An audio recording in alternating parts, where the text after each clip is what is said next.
Welcome to episode 4 of Minor Disturbance Radio. Oh, yeah. I know it hasn't been long. We just put out the Jim Van Hefty interview a little bit ago and went really well. Doing real well. Man, he was a lot of fun to have in the studio. He's a funny guy. At first I was thinking, oh, here we go. And then we got into the groove of things, and then that's why. Went right along. Yeah, it was fun, though. Yeah, he's a funny dude. And once he got going, he got the jitters out, and he got at least 10 F-bombs out.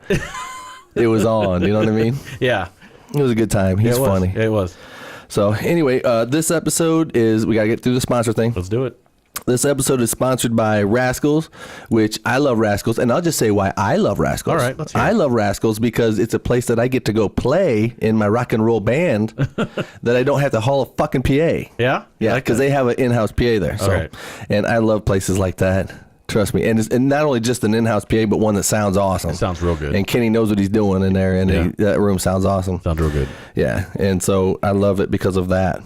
And then, of course, we got Bent River. We love to go get growlers from there and get all drunk and make stupid radio shows and try to act like we're special or something. That's right. Yeah, so they're single-handedly responsible for our dumbasses most of the time. Anyway, but I'm trying not to drink so much of it. Why is that? Well, because it makes me full. Full? No, listen. Is that a kind word? You can drink that kind of full beer because we get the real thick stuff. Yes.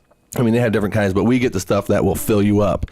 And it's basically a meal in one glass. Yeah. Like the Uncommon Stout. Mm-hmm. And I'm getting fat. And so I had to kind of lay off that kind of stuff, because it's hot out. I'm going to take my shirt off when I'm mowing the lawn. The neighbor's going to call the cops on me. Neighbor girl's throwing up. Really? It's horrible. It's a horrible sight, man. Sounds like it's tough to be you. I am white.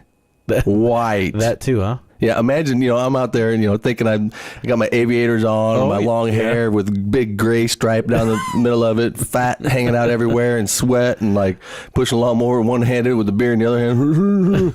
You know what I mean? My pants are falling down and shit. You got your cut-off jeans? Horrible. No, I wear camouflage shorts so people can't see me. Oh, okay. You know what I mean? So I can... So you hide out when you cut grass too? Oh my God, dude. It's so hot. I wouldn't normally take my shirt off, but it's so hot. I'm going to take my shirt off. All right. Whether you like it or not, neighbors. Could it be the peanut butter jelly sandwiches you continually eat? Let's not talk about that. Okay. I love peanut butter and jelly sandwiches. I know. That actually has a lot to do with it. Because every night, it's like a ritual. I'm addicted to it. Every night I know as soon as my ass hits the couch. You're saddled up with a peanut butter and jelly? And my beautiful wife knows. She don't even have to ask me. I can hear it. I can hear the knife smushing that peanut butter all over that bread for me. I'm in there drooling, finding something to watch on TV, kicking the chair back, and I know she's gonna bring out a glass of milk and a peanut butter and jelly sandwich every night. Every night. That's how I get this physique. Anyway, so that was Bent River. Every time we talk about Bent River, we talk about how fat we are, and it goes into food, and But the beer is delicious. If you're somebody that works out, which I don't. Right now, I need to. Mm-hmm. I need to start working out. Mm-hmm. Somebody that wants to be my trainer, let me know. If you think you could take this fat ass right here and get me back into fighting weight, then hit me up. But I don't think it's possible. No? Yeah. All right. I think it's ruined. I just want to let go of the wheel. Just see what happens. Throw in the towel. Absolutely. All right. 40 years old. When you're 40, losing 1 pound is a lot harder than when you were 30 and losing a pound. Yes. But gaining is easy. You be 40, you can gain a pound just by driving by McDonald's. Just smelling it, the fries cooking. You're like, yeah. So anyway, and so that was Bent River. We don't want to associate Bent River beer with being fat, but in my case, it is definitely something that I contribute to that. Anyway, so we got Real Track Studio. Hey, if you're in a band, you're trying to go. First of all, let me go back for a second here. Before we started the show, Jeff. Yeah. It was like, let's try to get through the sponsors quickly because I think they've all heard the same sponsors. Yeah. And they're kind of used to it. Mm-hmm. But I got to say, it would if somebody just now clicked on it.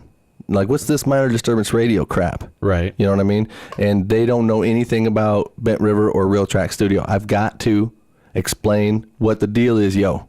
So, okay, I'm trying to get through them. It's just every time we get talking about the sponsors, we get each one of them alludes a new thing. Yeah. Anyway, so So Real Track. So rocks. Real Tracks is where all the big dogs go, and like anything that you've heard that sounds good around here, like 1152, 3 Years Hollow, they've all recorded in there, and there's numerous bands that have, and that's a great studio if you want to go do a demo. The price is right there, and it's going to sound kick-ass. They really know what they're doing in there. So give them a call if you want to do a demo. And then we got Richie Sound, which is a sound company out of Muscatine. If you're going to do like a bigger show outside, they can handle that. If you're going to do an intimate club date, they can handle the sound for that, and they're reasonably priced. See, there's that word again. Yep. Reasonably priced. It was competitively last time. Competitively priced. And they do a really good job.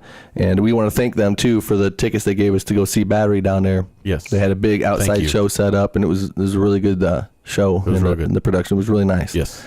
And that sounded real good. Yeah, that's Richie Sound. And we got Ribco on board, and Jason down there at Ribco has been really good to us. Yes, thank you, Jason. As a matter of fact, we got some tickets, right? he gave us a few sets of tickets for Saliva to give away, and we're going to do that right now. Oh, what are we doing this time? Yeah, well, I'm going to make it real easy. All right. Because people that listen to the show are just lazy. Yeah, they're eating peanut butter and They're jelly smart. sandwiches. They're smart, but they're lazy. Oh, all right. You know what I mean? Mm-hmm. Who wants to, I'm not going to give them no trivia to have to go Google so they can get a damn ticket. Not yet, huh? We're just going to do it. We're going to do it rock and roll style, which is the first one that comments on our let's make it, because the people that are going to get this first are the people that are actually subscribed to our YouTube channel. Right. So they're always going to win these. Yeah. So you better go subscribe to our YouTube channel if you dig this show. Right. And but the first one that comments on our Facebook, when I put it up on the Facebook, this episode, and you watch it, you get to this part, just on episode 4. On episode 4, comment Minor Disturbance Radio rocks, and you will win the tickets. All right. Easy enough. Yeah, you'll get a set of tickets for you and a guest, and you'll go see Saliva down at Ribco. And thanks to Jason for that too. Yes. And so that was our last sponsor, and now we can start the damn show. Let's get it on. Yeah. Put on your fun hats, fellas. Let's go. Hey, this is Dan with Mahogany Head Grenade, and you're listening to Minor Disturbance Radio.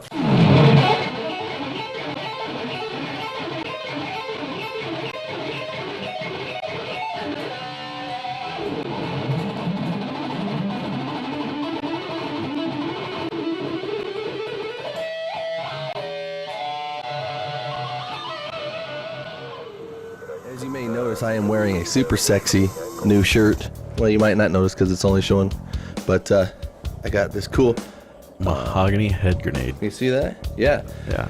Dan Heyer, who is actually from the Quad Cities, great guitar player, moved to Dallas and has a band down there that is just whooping ass. Well, first of all, I got to go back. I got to give credit where credit is due. But Nick Abbott, who was the Shredder of the Week on episode 3, I think, yeah.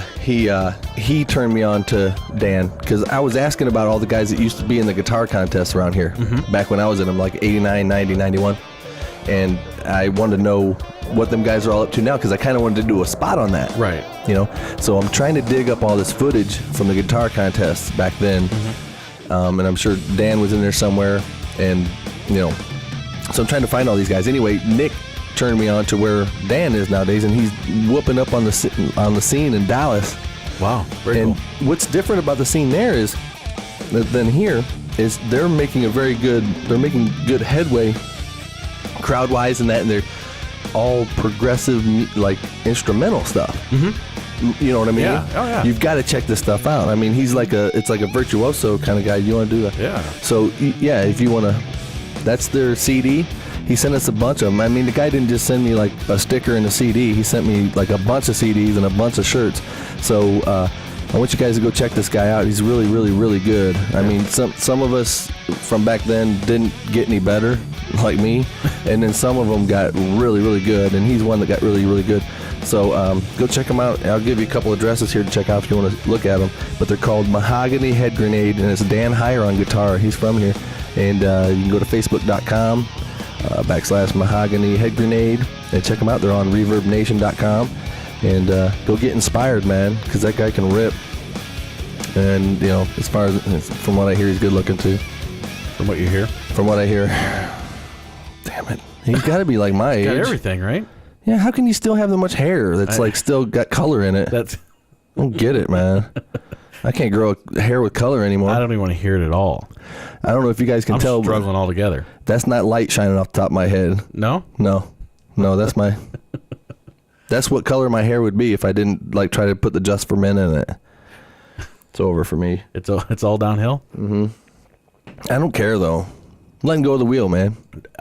You are, aren't you? Completely. I'm letting go of the wheel. I'm just gonna be happy with myself. That's one thing that we all got to understand, man. You know what I mean? Mm-hmm. Life ain't worth living if you're just gonna worry all the time about stupid shit. You know? You're not gonna be coloring your hair anymore? Yeah, I'm gonna color it like next week. I think the reason why I haven't been coloring it is because I haven't been playing gigs. Oh, really? Because what's really funny is like the 80s tribute band that I'm in. What ends up happening is I always wear a bandana because I guess that was cool in the 80s. Okay. Which I don't know why we do that, but Yeah. I do, and so I put this bandana on, and then all the hair below the bandana is black, and then right here on top of my head is like gray. It's really stupid looking. I don't think the bandanas were cool back in the 80s. I think some people wore them. I think they wear them now to hide their hair loss or hide their hair loss. Wigs or there something. you go. Yeah. I don't know, but Third Rail. There's sad news about Third Rail. Uh-oh. Yeah. See, people keep asking me when Third Rail is going to play again. Yeah. And we're really at a crossroads right now. We're having a little bit of I don't know if it's like a moral decision. Okay. But I'll just be honest with everybody. Our drummer, had that surgery on his one arm. He has one arm, and his heal time's taking a little bit longer. You know, and so we've got this '80s tribute band that does well, and our drummer can't drum, and he's not sure if he's ever gonna drum again. Really? Yeah, I mean, because think about it. You've got one arm. That's your one arm that you've got for the rest of your life to like hold your grandkids and do everything that you've got to do in life, right? Right. And you've had surgery on it to make it work again because it hurt so bad for him. He couldn't even go to the ride cymbal on the drum kit without leaning over because he couldn't get his arm out. You know what I mean? Because it hurt so bad. Yeah. Whatever in there was tore. The rotator or whatever. It was bad, and I felt bad for him. And then, when he gets that healed, the last thing he's going to want to do is start banging on metal things with the stick again. Right. You'd think. Yeah. I don't know, man. I just talked to him the other night, and it just seemed like it was a weird conversation. He's probably frustrated. Probably, yeah. I'm sure. And so I'm like, do you think we should get another drummer?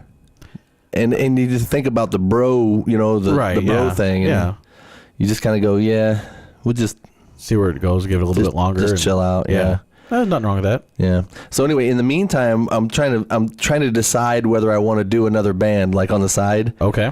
Because I'm in love with like Tom Petty songs and just straight guitar. You'd be surprised how cool Tom Petty songs are. Everybody goes, Tom Petty, well, whatever, blah, blah. Go listen to Refugee or The Waiting or I Need to Know or something like that. Fun stuff, cool stuff. Mm-hmm. Just straight guitar rock stuff. Mm-hmm. But then there's that's the angel on this side going, oh yeah, playing in a band's gonna be fun, man. That'd be a blast. Mm-hmm. And then there's the devil on this side going, you want to haul gear again? And you got to go find a place to practice. Yep. And you got to learn all the songs. And then in this band, I'd have to play by all the rules because, let's be honest, when I was in Third Rail, we kind of got away with, or you can't play 4 hours worth of 80s hits. Right. We played straight through one set, boom. Mm-hmm. It was 3 hours long, but a 3 hour, one long set. That's all we did. Yeah. So we didn't play by the rules of taking breaks when we had to, and all the bar bands know what I'm talking about. You got to play by the union rules, whatever they are. You start at 9 or whatever, and 9:45, you take a 15-minute break. You're back on at 10, whatever the rules are. I can't remember what they are. Haven't done them in a long time. Mm-hmm. But then I'd have to adhere to them rules again. Probably 5 people there. Then you really find out if you really love doing this or not. That's true. Go back to the basics. Yeah. Yeah, because when you've got it made like that with Third Rail, when you know that there's going to be a turnout every time because it's a gimmick band. Yep. It's not because the band's good or anything. It's just because they know what they're going to get. They're going to get all the Poison and Motley Crue and all the things that they like in that band. People know the songs. They enjoy it. Right. It's they fun. know what to expect, and that's an easy gig. And the bar owners are like, fine, if there's 250 people here, you go on when you want. Yeah. And so you kind of get to bend the rules a little bit when you're in that situation.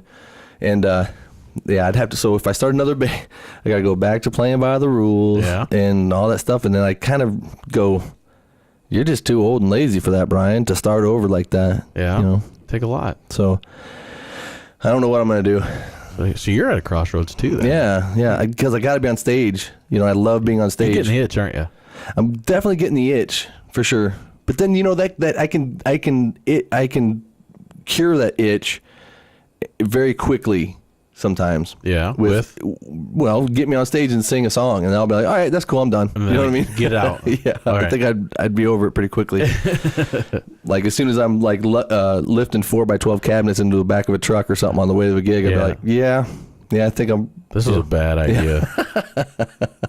Where's my peanut butter and jelly sandwich? Yeah, my wife packed me one, you know what I mean? We got my work cooler, you know, my peanut butter and jelly sandwich in it. All right, guys. Yeah, you know, because being in a band, it's not just, you know, when you go see a band, you see them come on stage, they come out at 9:30, 10 or whatever, and they play their set, and you're like, oh, they have it easy, you know, they get to drink beer and sing songs, and that's fun for them. They don't understand that, you know, you get off, say if you have a, you know, Friday gig, you get off of work, say you try to get off early, okay, I'm going to get off at 4.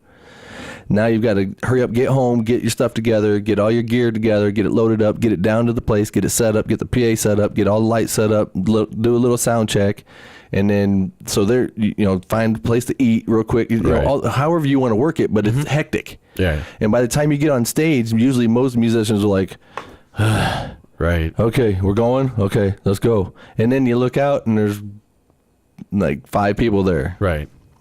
And you kind of like, we're busting our ass for this. You know what I mean? You find out if you really like it or not. Yeah. Love doing it, I guess. Yeah. Quickly. And so, and let alone a gig that's like 2 hours out of town or something. Because I did that with Cheese Pizza when I was filling in for them. When I had to fill in for Chops. I didn't have to. Actually, I kind of pushed myself into that gig. Yeah. Because I was playing in a band called Lust-A-Lots, which was John Nelson and Lee from Cheese Pizza. Right. And as I was in the Lust-A-Lots, there was this demon on my shoulder that was like, try to get in Cheese Pizza. You know what I mean? I'll be honest, man. well, I ain't pulling no punches. No, that's all right. Because I knew that Chops was not wanting to play much, and that's why they were putting Lust-A-Lots together. Oh, okay. 'Cause they wanted to play more. Okay. And Chops was kind of busy with the Krank Daddies, you know? And I'm like, well, dudes, I'll learn the set. You know what I mean? I'll do it. Right. I'm thinking of that Jack. Oh, yeah. You know what I mean? I'm like, that's good money. You know, they go and they play for an hour and a half and they make good money. Well, if you're not making money, you're not going to do it. Right. So, you know, and so I kind of pressured my way into that gig and I got it. And then, you know, you realize that you're filling some shoes that are pretty big because Chops is a huge character in that band. Oh, yeah. Well, he got a big following anyway. Yeah. I mean, you know, once I got to know him and his character and stuff, you know, I'm just too in love with that to even try to take the spot of that. And that band should only exist with the original members in it. Right, with that unit. Yeah. Yeah, it's one of them bands. If people don't know what Cheese Pizza is, it's a total gimmick band. You know what I mean? Like the singers and drag, and you know, and they all have their own little characters and stuff like that.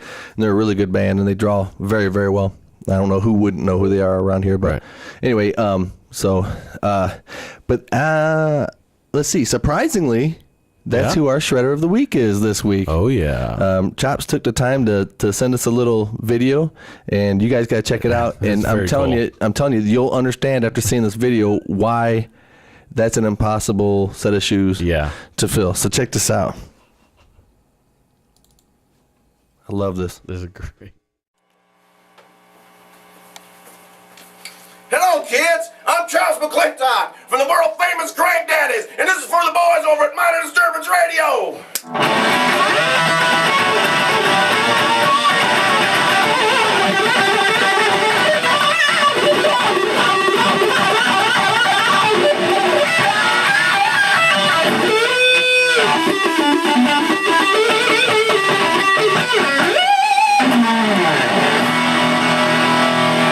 All right, kids. Minor Disturbance Radio. I like it. I love that. That is how you do it right there. You know, and when we do shredder of the weeks and stuff, it doesn't have to be that you're shredding or whatever. Oh, yeah. We just love it when people show interest in the show like that. Yeah. I mean, Chops took the time to put that together, and Where in the hell was he? It looked like he's in a dungeon or something. It's awesome. Yeah. So Nick was in outer space. Yeah. And Chops was in a dungeon somewhere. He put 3 cabinets up to do that spot. Yeah. That was phenomenal. Nothing kicks ass like that. That was phenomenal. Yeah. So thanks, Chops, man. That was really cool. Yes, thank you. So, let's see here. I'm getting a little off here. Well, I've always been a little off. Yeah. I've always been a little off. I'm not going to disagree. Oh, man. So, yeah, as you can see, that's why it would be tough to fill in them shoes, man. I'd hate to let anybody down. But I did make a little bit of money with them for a few gigs, and then it ended up just kind of being, I don't want to, explain really what happened, but, I mean, just things didn't jive. Yeah, it's all right. You did it for a little while, got that itch out, I guess. Yeah.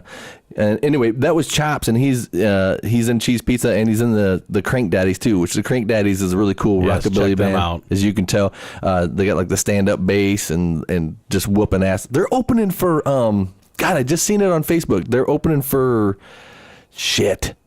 I didn't see it. Shit. I can find out right now. Oh, we got to talk about this. All right. It's Saxon and Fozzy. Wow. At the Rave in Milwaukee. Mm-hmm. Okay, so can you imagine that? A rockabilly band opened up for Fozzy? That's kind of a interesting grouping of bands. Yeah, how do you get that gig? That's kind of odd. Yeah, that's cool though. Yeah, it's cool.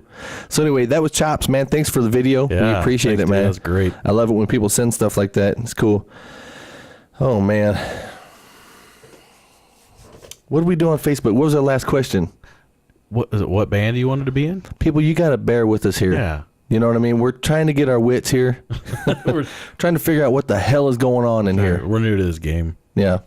So we put up the question on Facebook, and we wanted to know if you guys could be in any band, what would it be, and what would you be in the band? I could have probably asked the question a little bit better. Yeah. I didn't, because people were answering, like Lita Ford's underwear. Oh, you're always going to have that. Or what was it? The Runaways, their drum riser or the drum stool. People were saying the Vixen drum stool or something. I don't know. You know what? And that, I love that. It's funny and stuff, but I left myself wide open for that. You did. You set yourself up for that one. It was my own fault. Yeah.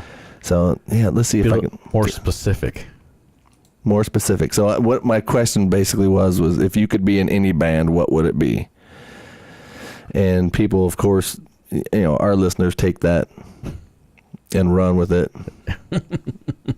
So, I guess, a lot of people were wanting to be in, what were they saying? Like, Motorhead or Lemmy's Wart. Well, Lemmy's Wart or something. God, you people are weird. What is wrong with you people? But I think that if I wanted to be, if I could be in any band, like, let's see, I think who don't want to be, all right, I don't know, it's kind of hard. Being James Hetfield and Metallica would be really cool. Yeah. Being Paul Stanley and Kiss would be really cool. Yeah. But you'd have to act like a woman most of the time. Most of the time, yeah. Yeah. What would you be, Jeff? I'd have to go with Paul Stanley or David Lee Roth. I mean, yeah, but could you jump and do the splits like that? Well, no.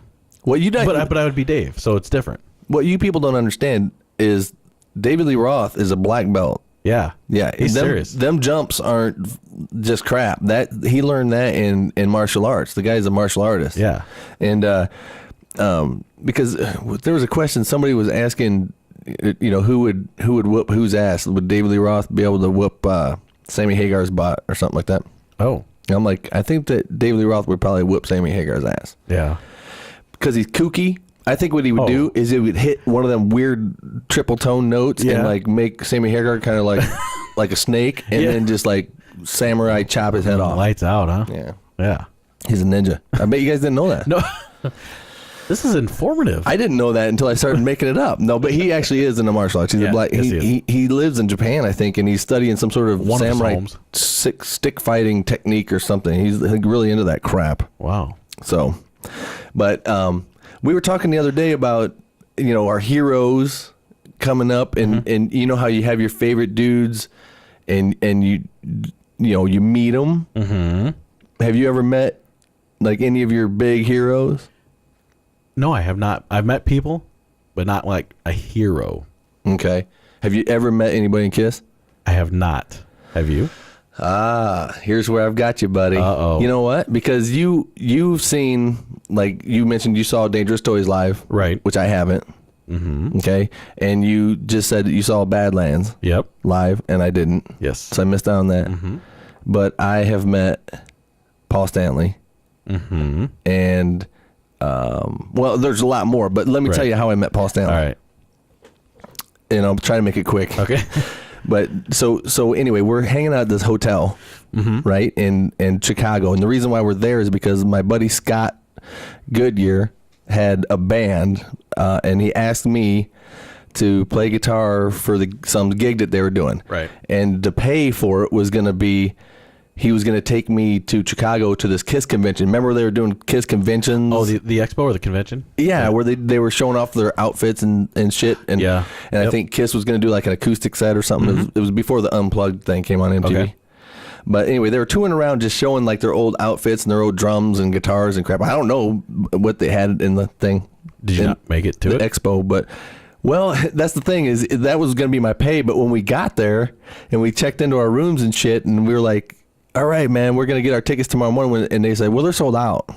And I was like, well, cool. Scott's got tickets already. And he's like, nah, I never bought them. So anyway, we're at this. Scalp him or something or what? I don't know what he was thinking. All right. You know, we get up there to Chicago, and he's like, well, screw it. I'm going somewhere else. So he takes off, goes to another hotel. And then, so we're hanging out in the hotel. We're like bummed because we're not even going to get to go to the thing. Right. But we're there. So we're just hanging out. We're like, well, screw it. You know, a couple of the guys went up to the hotel room, and we're just like, you know, bummed. They're going to have a few beers up there and shut up. And we were hanging out in the lobby, you know, and just kind of figuring out what the hell we're going to do. I'm looking at him like in front of me, and I'm talking to him, and he's talking to me, and I stopped listening to him because there was a commotion behind him. Right. And I'm looking back and like, what the hell's going on back there? And then pretty soon, you know, there's probably 10 people in this big lobby. You know, a couple of them have KISS shirts on. You can tell they're stragglers that are Right. staying there that night that are KISS fans. And then there's this commotion. And what it is Gene Simmons coming in, and he comes through the door, and he's got a posse with him, you know, and he kind of follows the edge of the lobby all the way to the elevators. Right. And he gets in the elevator and disappears. Boom, Okay. gone. And we're like, that was Gene Simmons. You know, and then he just and then Paul Stanley was right behind him. Yeah. And you're thinking, okay, if Gene just walked in, then You start some shit's going down. putting your head on a swivel. Yeah. Yeah, so you notice, and then you see the jet black hair, and you notice that's Paul Stanley. Is Paul Stanley standing there? He's probably 30 feet away from me. Right. And he's talking to people, and people are approaching him now, and you know, maybe the 5 people that spotted him, and they're kind of staring at him. And so he comes and he gets the hotel manager, and he's trying to get the hotel manager to open the kitchen because they're hungry. Oh. And so, because you're listening to this conversation, you know, you don't know what to do. You don't just run up to him. Right. I didn't want to, you're Paul Stanley, and just run up to him. I stood my ground and just kind of stayed where I was. And you know, what do you do? Right. So you go, okay, you don't want to bother him. You don't want to be that jerk fan that just goes up to him and like pulls their hair out and go, I got Paul Stanley hair. You know what I mean? Yeah. Whatever it is. So anyway, so he does his thing. They won't open the kitchen. So Paul Stanley's like, you can hear him kind of like, well, then we're just going to have to go somewhere else and blah, blah. And we're like, okay, this is cool. Right. And they get back in the limo and they leave. Gene comes back down, goes back in the limo, and they leave and they go eat. And then we're waiting in the lobby, you know, oh my Right. God. Yeah. We go back up to the hotel room, tell the dudes in the room that, you know, we just saw KISS. Oh, I forgot about the part where he kind of walked over and we got the picture taken with him, and I okay. talked to him for a second, Right. and I got to ask him, you know, because when you meet your hero, what do you say? Right. And You're going, well, what am I going to say to him if he does come over here? Well, he came close enough that it was like, okay, now I have to engage and say, can we get a picture with you? okay. And he was like, sure. And then he kind of just did his normal pose, you know, that he did with everybody, which is, Okay. and then like, hey, take the picture, Right. hurry, you know. And so, and this is, you know, what we do. And I'm like, I shake his hand and I say, thanks for the magic. And he gets it, you know, because you're thinking, what do you say to him? Yeah. Thanks for being Paul Stanley. What do you do? You know? You guys rock. Yeah, you guys so cool. I like that one song where you're like, rock and roll, yeah. You know, Right. What do you do?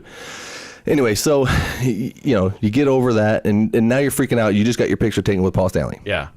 And you got your other buddies up in the hotel room that are like, you know, arms folded, pissed because we don't have tickets. So we come up there, ding, ding, ding. We go up to the room, we open the door. We're like, we just we just fucking met Paul Stanley. And I just got my picture taken with him.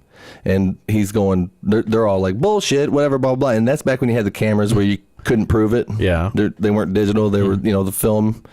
And you couldn't.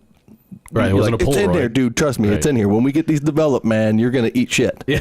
And, and so we're celebrating that, high-fiving, and we go back, and we're going to go get a beer now and celebrate this. This is really cool. So we go back down the elevator, and we get to the bottom floor. It's not over, man. Oh, no.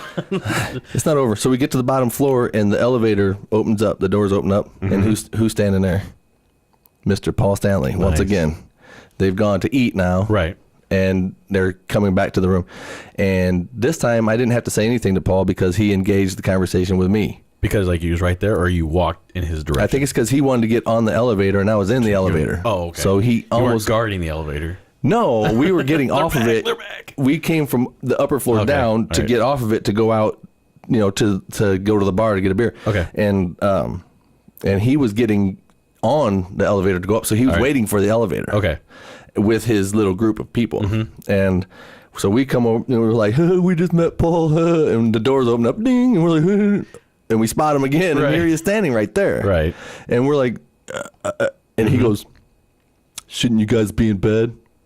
No shit, dude. Really? Looked us right in the face. Shouldn't you guys be in bed? Like, we had to get ready for this convention the next day. Yeah. And I wanted to say, we don't have any fucking tickets. Yeah. You know what I mean? Yeah. But I was like, yeah, probably. You know what I mean? And we walk on. And geeked out a little bit. Did he just say something to me? Yeah.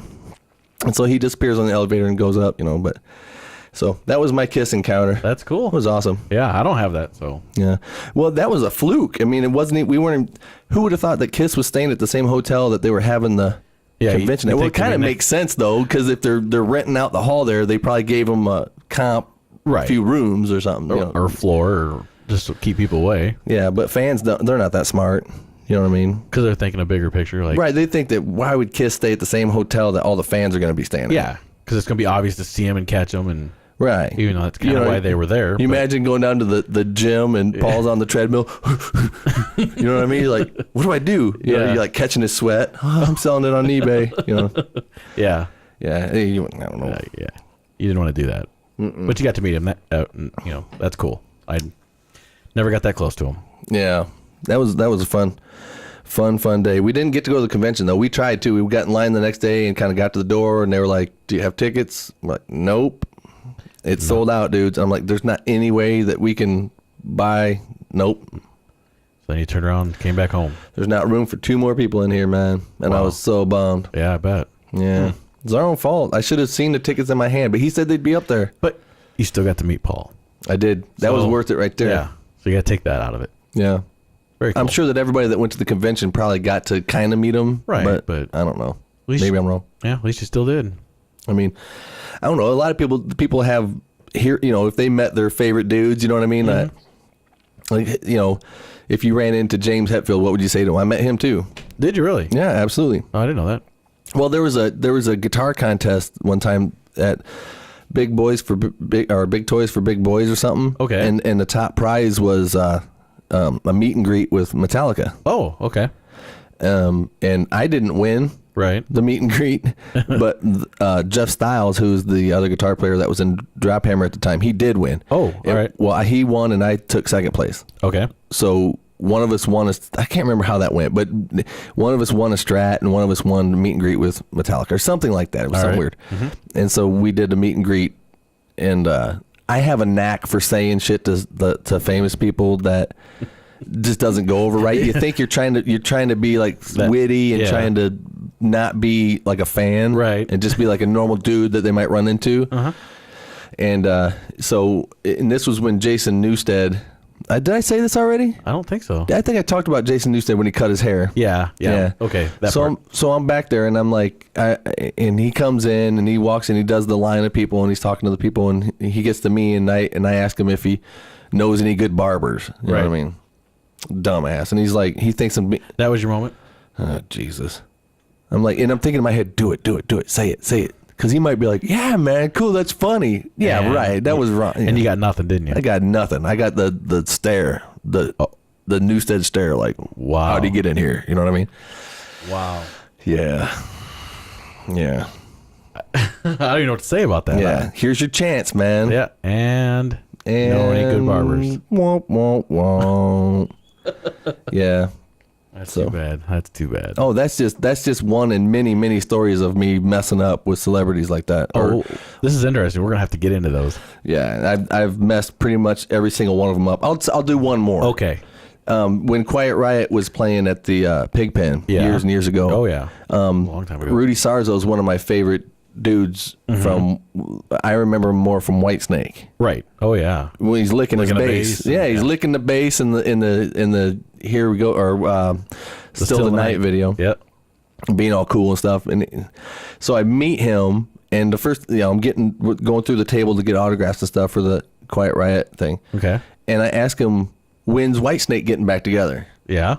And, I didn't know that was a taboo subject with him. Right. But he was like, I'm not talking about Whitesnake. Get out of here. Yeah, he was offended. Really? Big time.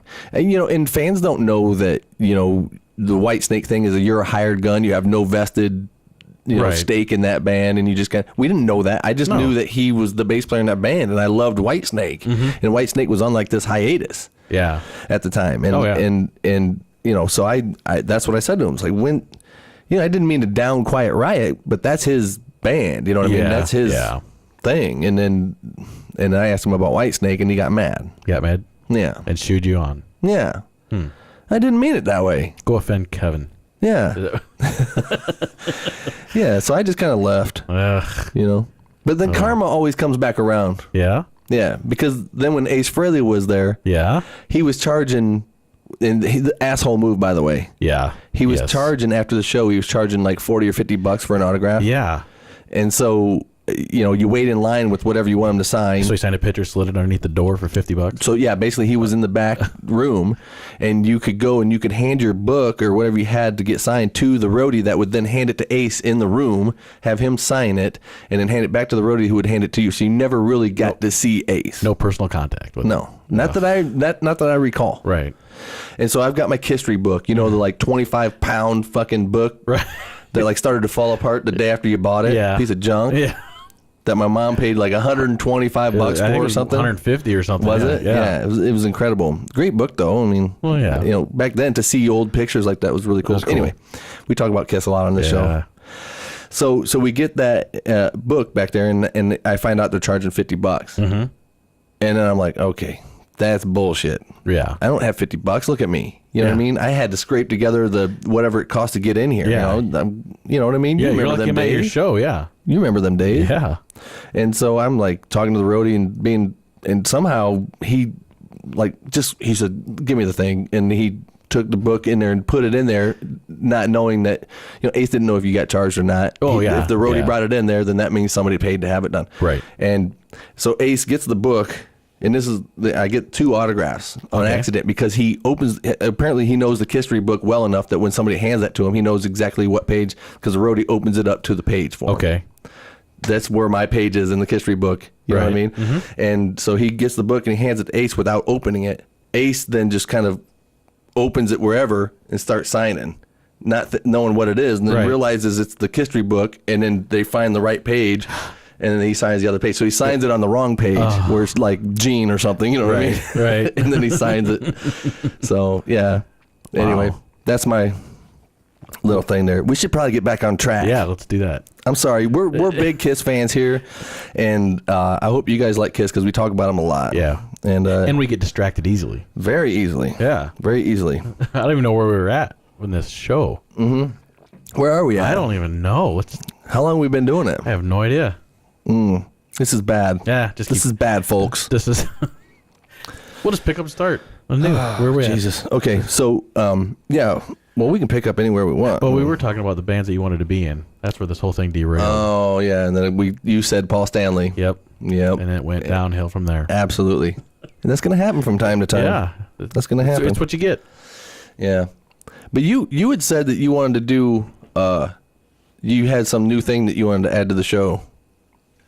I got lots of new stuff, new ideas. But you said you had some questions or something. You want to do some questions? Yeah, let's do 2. All right, do 2. Yeah. I'll just randomly pick 2 questions. Yeah. And see where it goes. Yeah. All right. You want a tough 2 or an easy 2? Or one of each? I want one of each. All right. let's get to know Brian with some questions. Nobody gives a shit. This is just going to make them think about what they would say. All right. First one. Okay. Tom Petty or Billy Squier? That's the only question you need to ask me. That's it? Absolutely. Where's the answer is Tom Petty all the way. All the way. Yeah, I just say that I love Tom Petty and I want to play Tom Petty songs in my stupid cover band that I'm dreaming up in my head that I'm probably never going to do? Well, you might have changed your mind all of a sudden. Well, I see it. I see me on stage singing, Refugee and all that stuff, and everybody, I got my Affliction shirt on. I'm looking all buff, you know what I mean, and cool, and everybody's jamming and they're packed full of just nothing but hot chicks, you know what I mean? Really? Yeah, I see that in my head. Okay. What's really going to happen? Well, probably nothing. Okay. All right. But, I'll be sitting here doing this show, talking about it. Okay. But, you can have dreams. Yeah. But so you're picking Tom Petty. I love Tom Petty. I've recently, for some reason in the last couple years, I think it's because I got his discography. Oh, okay. It might have been legally or illegally off the internet. I can't remember. Okay. Probably illegally. Right. And that a neighbor got, right? For you and handed it to yeah, you. definitely. Okay. I didn't do it. Right. But so I got my hands on that, and just listening to that catalog, you just realize that just how special that is. Not only stuff on the radio, but the deep cuts. The deep cuts, everything, man. Yeah. That's just he's a special Americana. Is that a word? What does Americana mean? I don't know. For some reason, I want to think that he's like an Americana. Okay. Guy. And Billy's not. I'm just saying. What is the Love Me Tonight? Rock Me Tonight? Yeah. Just because he danced silly in the video. Yeah, I gotta say, but you gotta listen to the songs. I gotta say, my buddy Benji, the guitar player in Third Rail, he made me listen to some deeper cuts from him, Billy Squier, and they were really good. Yeah. But I still can't get the ripping the shirt off in the video, dancing around his the apartment. Yeah. The video killed the radio star. Can't get it out of my head, man. Yeah, the early stuff's good. Yeah, I know where you're at with that. Yeah, you just can't watch the video. Well, I mean, and I know Tom Petty wore the big top hat and did the whole, don't come around here anymore. Yeah, but that's stuff that you know that he's got good weed. You know what I mean? He's got good weed. I would love to. There's certain people on the face of the planet that I would love to smoke a joint with. And Tom Petty is definitely up there on the list. Really? If not at the top. At the top. Absolutely. I didn't know you had this list. Absolutely. I want to sit down with 2 acoustic guitars and like a huge bag of weed and just sit with Tom Petty. That'd be a blast. Wow. Absolutely. Interesting. Absolutely. All right. Now, next question. Mm-hmm. Kiss Meets the Phantom of the Park or Detroit Rock City? That's very easy. Uh-oh. Kiss Meets the Phantom of the Park, but only after smoking a joint with Tom Petty. Really? Absolutely.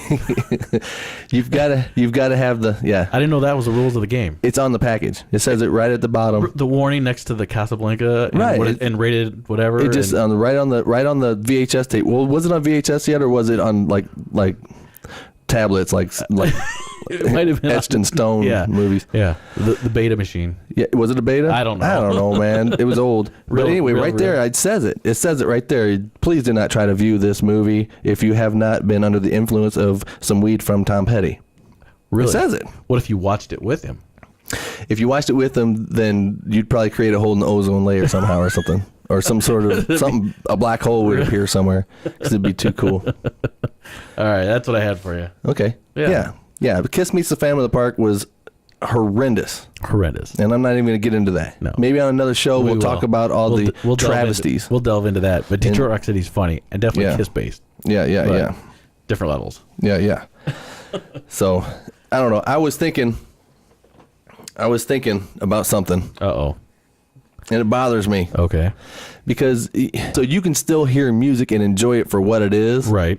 And I'm so, when we made that deal with the devil, I guess, at the crossroads. Right. Do you want to be a musician or do you want to be just a normal dude? Back in the day. Yeah. You said it. I did it. I had to see if people are paying attention. Yeah, it's a drinking game, I guess, that people are starting to do, where they listen to this show, and every time I say back in the day, they take a drink. Yep. And so far, you'd be sober on this show. That's it. I'm trying not to say back in the day as much as I do. Now all of a sudden they're doing shots because 3 in a row. You just write it out. But it seems like every story I say has to start out with back in the day because I'm old. Yeah. And everybody does it. All my stories are, back in the day. Yeah. Like you're telling an old Western story. Well, back in my day, son, Right. We used to, Yeah. All right. So you made the deal with the devil. So I made the deal with the devil, and the devil says, if you're going to be in a band and you're going to do this whole thing, then you've got to give up something. And what you have to give up is the ability to hear music purely as a listener.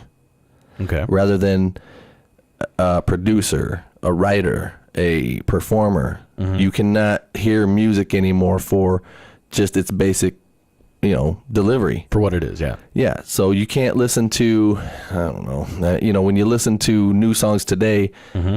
That's why I sit back and go, I don't even hear any instruments in this. Yeah. I'm picking it apart. Like, there's not even a fucking guitar in this song. Yeah. And that's not even real drums. Yeah.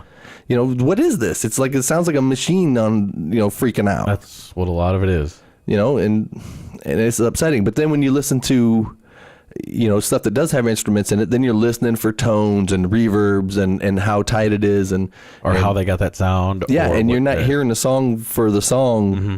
You're taking all the elements and separating them, like taking it apart. It's like getting a car and like taking it all apart and looking at all the parts of it. You can't just look at the car. And you can't look at the car and just drive it. Right. So that's a bummer. Yeah. I wish that I could be an average listener and not have any of that in my head, not know what a reverb is. Right. Because when I say, God, I'll be listening to something on the radio with my wife will be sitting with me and I'll be like, God, I just love the snare in this, man. Just listen to how the tone of that snare, just how it's cracking. Right. It sounds like a 45, and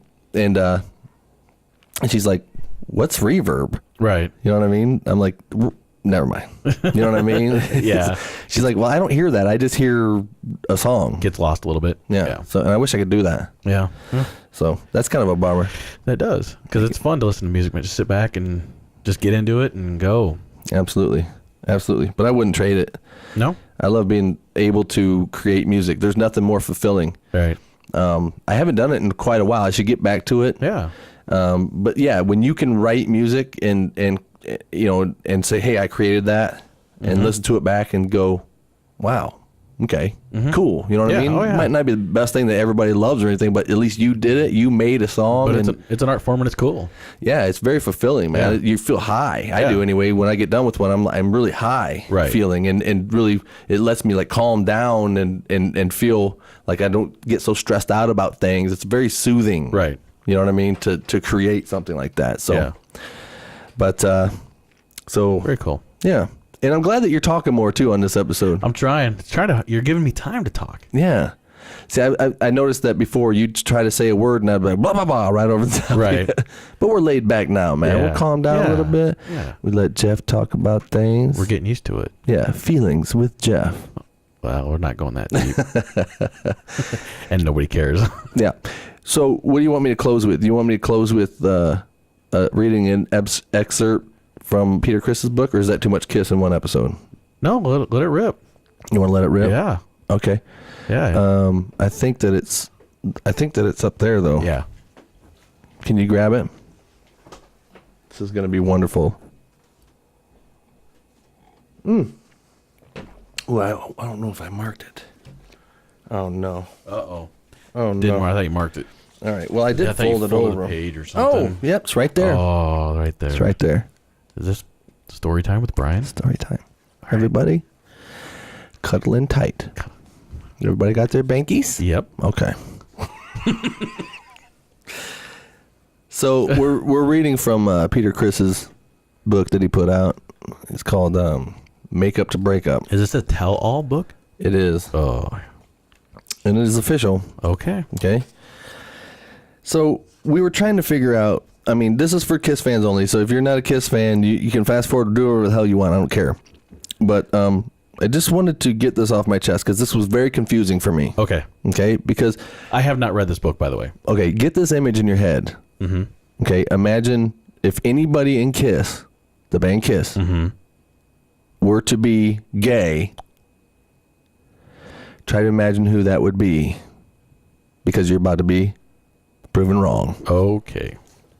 Okay, so I start my readings from this. One night, I was with Sweet Connie from Little Rock, who was a legendary groupie, the best blowjob dispenser in the world. Every musician knew about Sweet Connie. Grand Funk Railroad even wrote a song about her. Okay? So we know who Connie is. Yes. So one night, she was under the covers of my bed. This is Peter saying this, okay? Right. And she's plying her trade. Oh, okay. She's plying her trade on me when Ace came running into the room. Apparently, he had been kicked out of his room because he was drunk and disorderly and doing his thing. And so we go on to say here, so Ace was in my room, and he dove under the covers with Connie. What he did down there, and this is word for word now. All right. So what he did down there, I don't know, and I don't care. But eventually he came up for air, and, quote, Peter said, "You are one sick motherfucker," end quote. And Ace just shrugged. He wasn't really a bisexual looking for some hot thrills. He obviously preferred chicks over guys, but to him it wasn't a big deal if a guy got in there. He didn't back away from it. Wow. So maybe we should have told our listeners to earmuffs. you would have thought that Peter would have sold Paul out. Yeah. But in the book he says that he has no merit to that at all. No merit to that at all. Other than when they're on tour, Paul likes to go look at drapes and pick out fabrics and stuff instead of going and chasing women and all that stuff. But that just means that he's an artsy kind of guy to me. That doesn't mean anything. But diving under the cover and joining in on a nasty act on a... Maybe we should end the show differently. You think? That went... Wow. So Ace Frehley. Wow. That's I'm not... Get the book. It's a good I'm good telling book, you, the book. Oh, that's just one of like 20 things that are going to melt your brain. In really? There. Yeah. But worth it. No, I wish I didn't read the book. Well, because who cares really? Right. Who cares about any of that really? Because who knows? Maybe if you got in a band and you were as big as Kiss, you'd start sucking on wieners too. Who knows? What? You do the right amount. Where are you going? You do the right amount of drugs. The show needs to stop. Where's this going? You do a right amount of drugs and you forget who you are. No, it's not happening that way. What band are you in? I don't know, man. All right. You never know what could happen, dude. This business can take you anywhere. Wow. So anyway, do you want to end on that? Yeah, we're gonna have to. Yeah, we're gonna it's time have to go. Yeah, that's enough. So anyway, I wanted to remind everybody, if you like the damn show, just go to the YouTube channel and hit the subscribe button, because that's the only way that we know that people are really on our side, and the bigger that number gets, the better shows that we can do, really, because that's kind of buying power on our part. That way we can say, hey, look, we've got these many subscribers. And that's really what people that give interviews are looking for. They want to see exposure. So if you can, please just take the time to go to our YouTube channel and hit the subscribe button so that we have a little bit of clout so that we can add to our shows. There's all kinds of things happening here. Plus, you could win tickets. Don't forget about that. Absolutely. We like to give away stuff. Yep. So anyway, we appreciate clicking on the video, and we will see you soon. Thank you.